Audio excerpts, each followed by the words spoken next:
আমি আমার পোলারে দিনই শিক্ষা দেই নাই।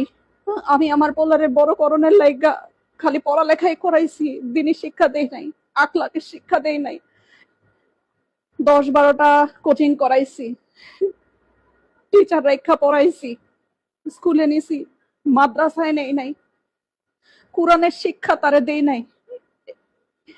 এর লিগেই আমার কপালে এই পরিণাম। আজকে বৃদ্ধাশ্রমের লিগেই আমার কপালে জুটছে। যদি আল্লাহর শিক্ষা দিতাম তাইলে তাইলে আজকে আমার এই অবস্থা হইতো না। জীবনে কোনোদিন দেখছেন কোন আলেম গো বাপ মা বৃদ্ধাশ্রমে গেছে? যায় নাই। কোন আলেমের বাপ মা বৃদ্ধাশ্রমে যায় না।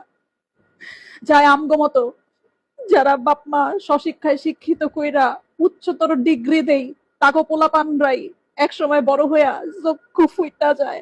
আর তাগো পোলাপানরাই বাপ মারে পাঠায় বৃদ্ধাশ্রমে।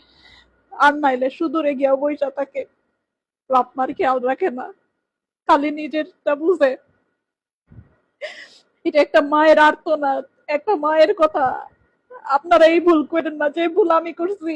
পোলাপানদের দিনই শিক্ষা দিয়েন, পোলাপানদের আল্লাহর রাস্তায় পাঠায়েন, উচ্চ শিক্ষায় শিক্ষিত করেন, কিন্তু ধর্ম শিক্ষা দিয়েন।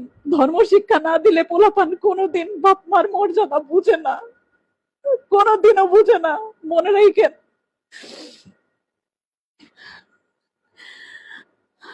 এই বুড়া বয়সে এখন বৃদ্ধাশ্রমে আইছি।